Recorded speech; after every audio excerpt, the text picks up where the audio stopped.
And once again, hey Panorama, new phone, gotta try to break it in. Hope I look nice and pretty. I shaved for you buggers tonight. But hey, let's talk about something else. Whether you're a veteran or whatever in the hell you are. I have a permanent chronic disability that I'm a non-surgical candidate. I've had one surgery, can't have any more. Injections no longer work. And I'm not a surgical candidate for a disc replacement because my aorta happens to be in the way. I've been turned down by the specialist for any kind of an attempt for a fusion because my injury is too severe, the nerve damage is too severe, and both are permanent situations, so they won't touch the fusion, saying it won't help you any, and you'll just be in more pain and have to rehabilitate from that. So due to that and some allergies to some other meds, I, like many of us, have been stuck with opiate therapy that I've had no problem with because at 235 pounds, I take a lousy 10 milligrams 3 times a day of oxycodone. Not the time-release stuff that gets people in trouble. Okay, now I live in the great state of Florida with this corrupt-ass Rick Scott, who, right in the beginning, said, we don't want doctors to be able to handle chronic pain. We want them to go to pain management, which quickly became what they called pill mills. They were closed down, some were fine, some doctors got fired, and they said, this shit ain't working. We want people to see their doctors because they have first-hand knowledge of all the tests they've had, where they've been, where they've referred them, and what the hell's going on. So they gave it back to the doctors. Now, mysteriously, oh, we're going to take it back from the doctors because we fixed pain management, which is what? Where the pill mills, where everything started. So, in other words, hey, money's money when you have a fixed income. My prescription cost me $10 and change a month. And the federal government requires me to be seen every quarter for new prescriptions, which is fine, and random drug testing, which is also fine. It's been 14 years, never been a problem. And if you look up proper use of the opiates, actually has a whole lot less side effects than a lot of other things, even over-the-counter drugs such as Tylenol, which will kill your liver, and ibuprofen, which will blow up your kidneys on long-term use at just over-the-counter strengths. So there we go with all that nonsense. So long story short, to go back to pain management, even though nothing's going to change because my condition's permanent, and this is all that's left for me right now. Hopefully it won't be like that forever, but for now and for the past, oh hell, better part of 10 years, that's all that's been available for me. And it works. It keeps me going, you know, until I get my first dose going in the morning. I hobble around, can barely move. It's pitiful. I know I'm not the only one. I didn't want it to be this way. You think I don't ask a doctor if there's anything new to try? Of course I do. So here's the big deal about this soapbox I'm on and this pain management bullshit. So, not even once a month now. They want me every 28 days. So they get 13 specialist co-pays a year to simply do what my doctor used to do and write a prescription.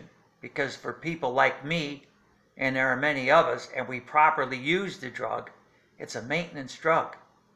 There is no more treatment. I'm at the end of the treatment line, and it's just maintenance and mobility. So, so there you go. So the game is played, and the game is played, and Rick Scott, I mean, come on. I'm in Florida. I don't know how in the hell he became governor for 8 years, since he perpetrated the biggest Medicare fraud in the history of the United States, and now wants to blame everything on Bill Nelson and on Donald Trump because everything's controlled by Washington. And he says, now that he couldn't do anything in Florida, he says, I get to Washington, I'm going to kick Washington's ass. Yeah, right, because I don't want to be a career politician. Yeah, right. So anyway, here we go. And I've talked to veterans as well that have been long-term injuries. Very painful, not going to get any better, and they've been cut off. Now, being cut off is fine. If you say the drug is too dangerous and all that, that's all well and good if there was another drug to use. Currently, there just isn't to do what it does. Yeah, the Oxycontin, the time-release stuff, has that gotten people in trouble? Yeah, because they crush it and they overdose. Fentanyl, 100 times more strong, potent than morphine. Yeah, we don't need that because it's killing people. But they put it all in the opiate group, with my 10 little milligrams of oxycodone that I take. The heroin junkie in the street that ODs with his needle in his arm, he gets thrown in the count as another opiate debt and counted the same kind of patient as me with my prescription and my 3 little 10 milligram pills a day. So, hey, you want us all to suffer? I get it. But you know what's going to happen? And it's so unfortunate. People can't afford the extra expense. They can afford the price of the prescription, but they can't afford the other. So guess what they're going to do? They're going to go buy this shit on the street. They're going to think they're getting one dose or one thing. They're going to get another, or somebody's going to lace the shit with fentanyl like somebody always does. And within 2 years, you're going to see a spike in the deaths. They're going to blame the pharmaceutical companies again when all it is, nobody can afford this shit done the right way. And to show you how bad it is where I live, a kid just died over the last month because he bought marijuana and it was laced with fentanyl. So, I mean, come on, there you go. Oh yeah, speaking of marijuana, we passed medical marijuana in the state of Florida. And my doctor said, you know, that might help you reduce your opiates or even get you off of them. And of course, no insurance is involved, which, well, that's all well and good too. But here's the deal. Here's what you have to do in Florida. And this is for low dose, because you can't get anything but low dose unless you have a terminal condition.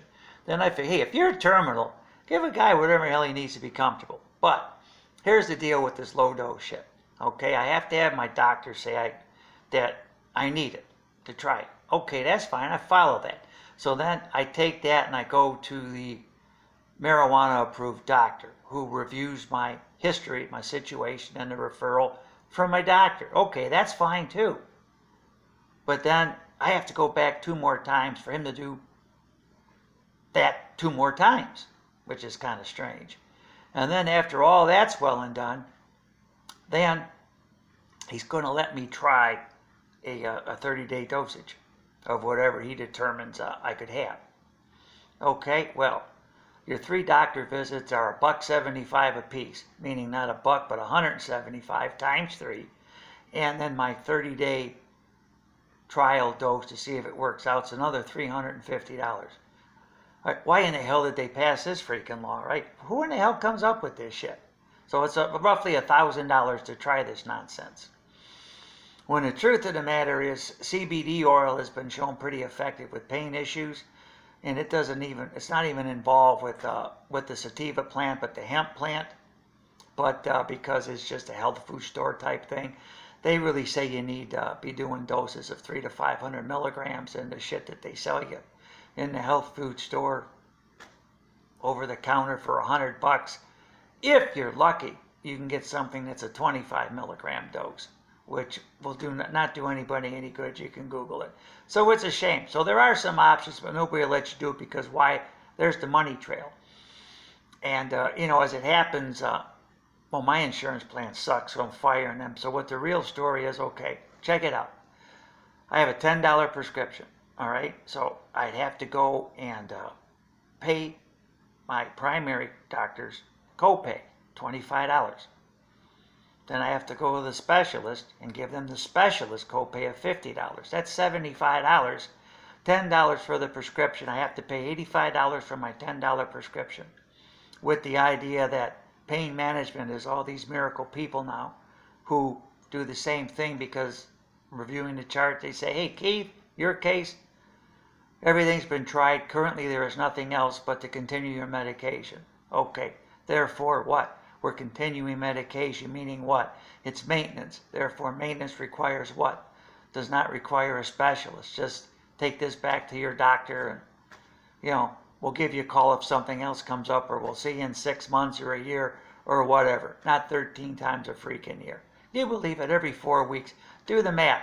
You would think at worst once a month, because, you know, the way the law is set up, you can get up to a 30-day supply at one time if you have a permanent chronic condition. Well, you know, 12 is 12. Check it out. You just take 2 days off, you make it 28 days, back it into 365. Mysteriously, you get a 13-month year. It's such a money trail. And of course, who was involved? Rick Scott. So there you go. Nobody's looking at this. Nobody cares. We're the forgotten people in pain. 85-year-old mother, severe scoliosis, same shit, different story, same shit. And 85 years old, not going to get any better. The meds help. Guess what? Oh, God bless her. She's another one that takes them the way the doctor tells her to take it on the bottle. I mean, it's the stuff isn't that bad if you do what you're told. And as someone raised in the 60s and 70s, and we all did all kinds of wild shit in high school and that, you know, so, hey, this isn't stuff to get high on. I don't get it. I get pain relief. It's never gotten me high, so I can't imagine. Why would I try to take 4 or 5 times what I'm supposed to take? It's not a get high drug. I don't understand any of it. But hey, they got a good long video here. Let's see if anybody looks at it or pays any attention. But we'll find out. But unfortunately, I just hate to report, you're going to see all these deaths in the streets in these states that are doing this because people in pain need relief. If they can't afford it or can't get it through their health care practitioner, they're going to have no choice, and then they're going to get the bad shit, and they're going to get hurt. And I just hate to see that. And the ones we can blame are these freaking ass politicians, because what they want to tell you, oh, it's the patients that have abused it that caused this. No, it was the original pill mills that caused it. Then it was the doctors that caused it. And now it's going to be the same shit going back to pain management, which is going to become pill mills again. Because guess what happens as soon as they say, we're not going to give you your pain meds anymore? Oh, then they don't get their 13 visits a year. That's not going to work. So, hey, God love you, bless, peace out, and, oh, hey, of all things, I went to NXT wrestling, right? NXT, NXT, NXT. Everybody stood for the national anthem. Can you believe it? We all stood. And you know, I wear my Trump t-shirt. No one comes up to me and says, what the hell is that crap? No, I say, oh yeah, you support the president too? Yeah, it doesn't matter, man, woman, rich, poor, black, white. Never had anybody give me anything but a thumbs up when I'm wearing my Trump garb. So, hey, it is what it is. The president's kind of like me because he can fly off the handle. But you know what? He's done a lot of good things, and he just got too damn many things going at once, so he can't be on top of this opiate shit. And it's just a damn shame. There's more people getting killed because they're texting behind the wheel of the fucking car than people taking opiates. Take a look at it. 72,000 deaths a year. Yeah, okay, a tragedy. But when you consider the vast majority of those are dealing with street opiates, boom, it changes the whole way you look at the thing. It reduces it vastly and then puts it less. If the hell the 72,000 is less than texting, the 72,000 is less than traffic deaths due to being exhausted and fatigued. Exhausted and fatigued outdoes drunk driving. So texting outdoes drunk driving now. But what do they get for that? Nothing. So there you go. Hey, I'm on the soapbox tonight, but everything's wonderful. And hey, let's hear it for them America's Got Talent wonderful dumbasses, huh? Yeah, maybe that big choir full of kids will win so that they can find out it's going to take them 40 years to get the $1 million. It's $25,000 a year over 40 years, split by, what, 75 of them poor buggers? So there you go, why Simon pays the judges millions of dollars a year for people like Howie to say, I'm telling you, you can't come out and sing an original song. You got to do a cover. And Mel B to say, what just happened? I'm so confused. And Heidi Klum to say, well, the act was dangerous. I don't want my kids to see something that's dangerous. And Simon Cowell trying to find out if he can have one more button unbuttoned on the days he's not wearing a see-through t-shirt. Right, we got the hard luck story this year, the guy that's helping all the adopted kids and the kid with special needs. And, you know, and if he wins, he needs the money, not this over 40 years shit. And Simon's, oh, I love the story about da-da-da-da-da-da-da-da. Man, you got $550 million. Stroke the guy a check and help him out, man. Huh? God bless us all. Hey, anyway, in case you haven't known, if you made it to the end, the only way we get out of here is through our Lord and Savior. Jesus Christ was just the only thing that matters in any of this garbage, and they're doing their best to distract us from that. So God bless y'all. Love you, and we'll check in soon. And hey, I need some subscribes, and I need some thumbs up, and I need some likes and all that shit, because I can't work anymore. Maybe I can get enough stuff to learn how to do it. I can do a little bit of stuff on here and help some of y'all at the same time.